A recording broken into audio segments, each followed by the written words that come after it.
Well, hey there, this is Jerry, and I'm bringing you another episode of What's Broke Today. And today, I'm on generator number 2, and it's a Coleman. It's a PowerMate 5000 watt ER for extended run. That I think the biggest thing with this is when we say extended run, it's been an extended period of time since it was ran. So we're going to start out with the basics, which I don't think there's any fuel in it, which is good. Gas tank is dry. There is a little bit of rusty looking kind of stuff right by where the fuel outlet is.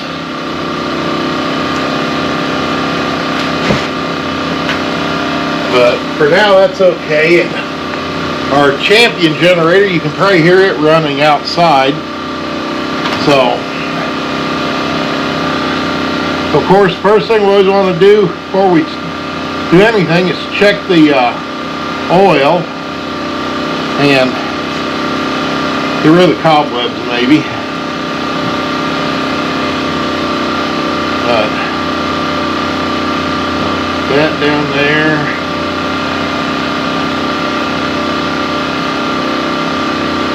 And the oil's full, but it is really dirty, so we'll end up changing that.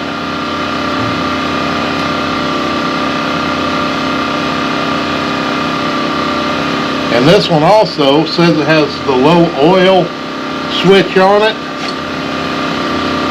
So if it gets low on oil, it should shut itself off. Which is nice, they actually put a sticker on this one to tell you. Pull that off.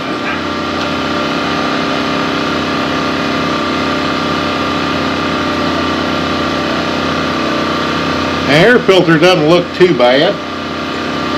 I got Ash here ready to help. And let's pull the... One thing I'm always curious about is did it have gas sitting in the carburetor?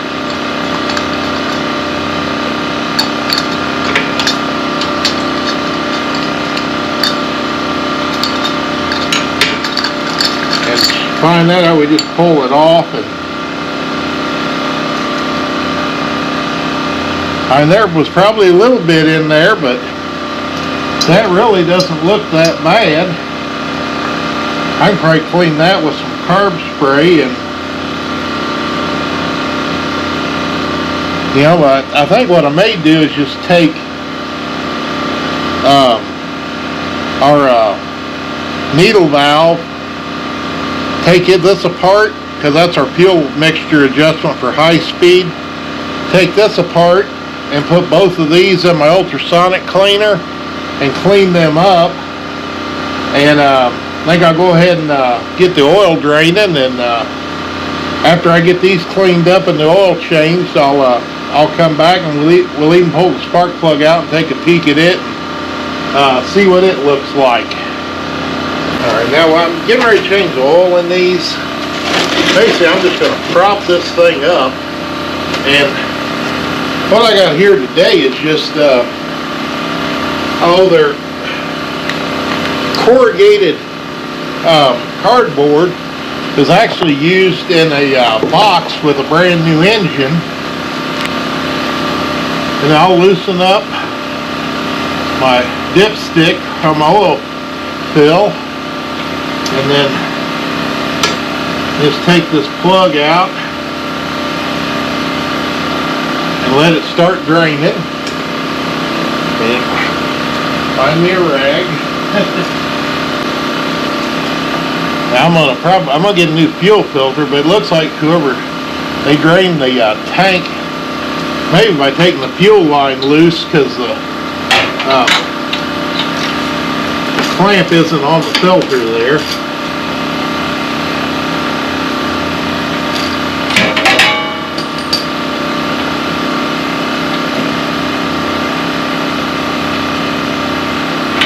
And this has an auto light plug, which It's got quite a bit of buildup, so I think I have a new one of these. I think that's one of those N8C plugs. And then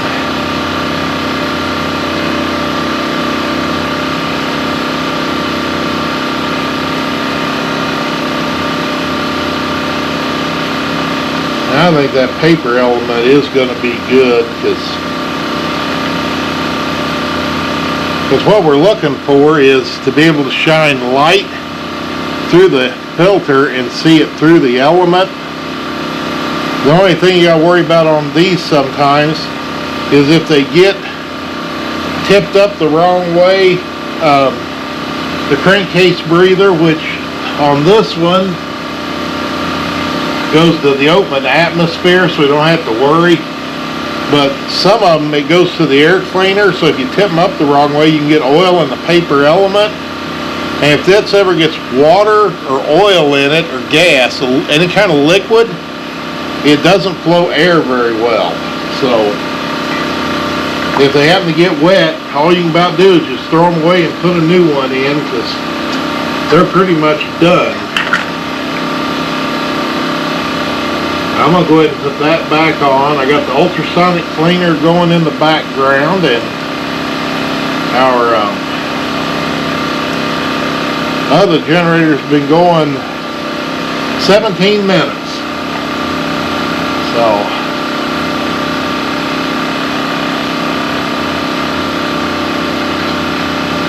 alright, so I'm going to grab a fuel filter and pliers and swap that out, and then put all the clamps back where they belong. And I may have to go get gas, because I don't know that I got any. And another thing on these generators, most of them you don't have throttle control, you just got either on or off, because the engine has to turn a certain amount of RPMs in order to generate the correct voltage. So if you turn the RPMs up too high or set them too low, you get out of that proper voltage range, which is hard on, you know, whatever you got plugged in that's using the power, you know, is engineered to run on that, you know, say 115 to 120 volt range. So if you run it too high or too low, it's hard on whatever you're using the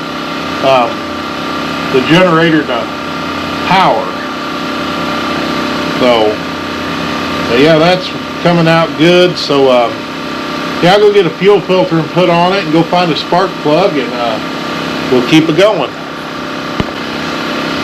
Okay, so ended up being a crossover to a Champion 841, which is a J8C spark plug. So we'll put that in.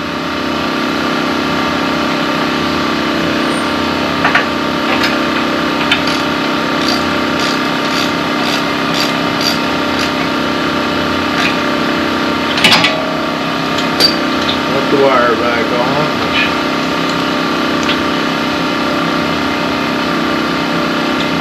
Tighten that up just a little. I'll move this clamp back, and I got a new fuel filter.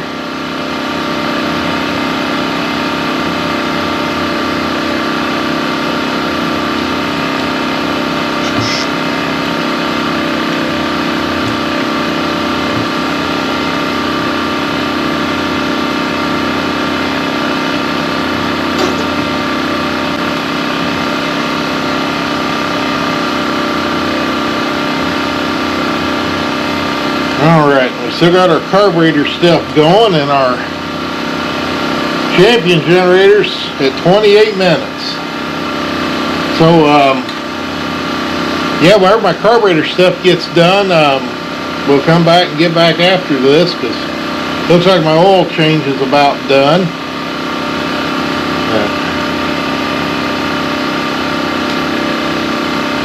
I guess we go ahead and put, send our plug swimming.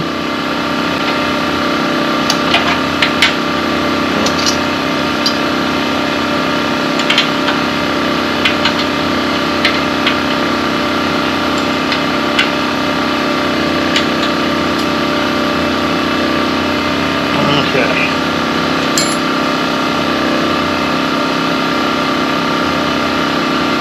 And I'm going to guess it's going to hold about 32 ounces of oil. But all I got is, this holds SAE 30, and I always use small engine oil, so it's got all the right stuff in it for these air-cooled motors. And this, I think I can pour in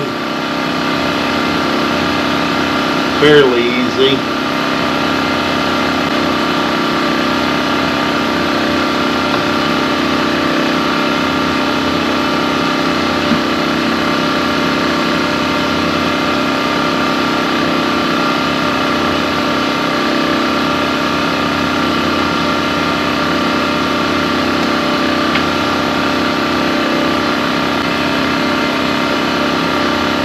Okay, so there's a 20-ounce bottle.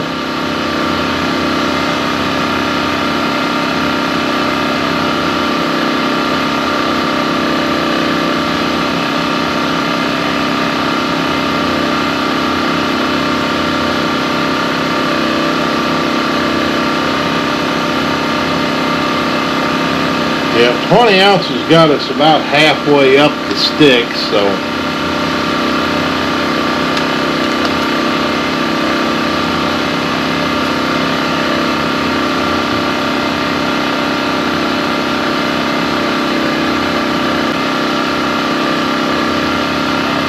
give you an idea of the age of this generator. I'll have to look and see when Tecumseh stopped building engines, because this is a Tecumseh motor on this, and it's been quite a few years. I'll look that up when I come back later, because right now I've got about 25 ounces in there, so we'll call that good for now. And yeah, I'll get this carburetor stuff and we'll get it back together and we can go a little further. Okay, I got all my stuff cleaned up. I mean, it don't get every little bit out, but it gets the stuff that cause you problems out. And of course, I got my needle valve, and before I put this in, I actually counted how many turns open the screw was, which was 1.5. And I just put it in there for overnight, because when you pull that out, we got a spring, a washer, and an O-ring, which seals the fuel in. And the reason I take that out is this big hole that goes through the side is easy to look through and make sure it's open. But going through the side here at a funky angle is that little dinky tiny one. And I have welding tip cleaners, and I'll just figure out whichever one fits down in that hole and run it down through there to make sure it's open. And it is. You know, and these are kind of can almost work like a file, but don't try and file the hole bigger. Then of course I can put this back up in here and turn it in all the way, which I can do that by hand. I go, let's do that again. Half, a turn, turn and a half. I got my gasket. And then where the bowl float hinge is at, the shallow side of this goes toward that gasket, or toward that hinge. We can put that back up on there. Now, needless to say, I mean, most of the time on these, you know, all the stuff that gets stopped up is in the bottom. Every once in a while you got to take them all the way off, but the idle circuit on these doesn't really do much since the engine never actually idles. All I got left on this, I got to go get some gas, which I don't know if I have any, and then get this one outside, because when I fire this up, these are loud. So, but I'm gonna get some gas, get it fired up, let it run for a while, and then once it's done and running good, I'm actually going to drain all the fuel out of it, clean the carburetor bowl out, make sure it's dry, because we don't know, she's not going to use this, in the next month, so there's no need to leave any gas in it to, evaporate and have that buildup in here, because a lot of times when these sit, you find all that buildup in the bowl of the carburetor. Well, the carburetor's vented to the outside, and depending on where this is sitting at, if it's in a shed or someplace that can get hot during the summer, it'll evaporate the liquid of the gas, and all the solids that are in the gas stay in the bowl and settle to the bottom, and eventually they build up and they clog up those jets that are in that, this needle valve. So I'm going to make sure it's totally dry so we don't have to worry about her. When she does go to put gas in it, she's got to put gas in it, start it up and go, and it'll be ready. When I poured gas into the generator, I had a fuel leak around this grommet, and inadvertently I end up just taking a picture of me changing the grommet. But this is what goes up in the tank, and it's got a split right here where it was going through the plastic tank. And what I did was I used my needle nose pliers, went up here on both sides of the valve and popped it out of the tank, and then when it comes out, usually this rubber piece stays on the valve or whatever fittings in the tank. So I just took this off the fitting. There was a little bit of rust on the fitting, so I took some emery cloth and cleaned it up and got it smooth. And then I took and used my rust penetrant, sprayed the hole where the fitting was going to go in. I put this up inside the tank. Then I took my fitting and sprayed it with rust penetrant. Then basically I just got my hand underneath it, like kind of like that, and and just basically push up and wiggle it a little and get it to, and it pops right up in there. But this old one that's hard as a rock, it don't move real easy, but with that brand new one, it goes up in there without a whole lot of effort, as long as you lube it up good. And then I refilled it with gas, and so far we're dry. I don't see any leaks. And I poured gas in the tank, and other than where I had spilled oil before, the bottom of the tank looks good. Got the generator turned on, got the choke set. Let's see if it fires up.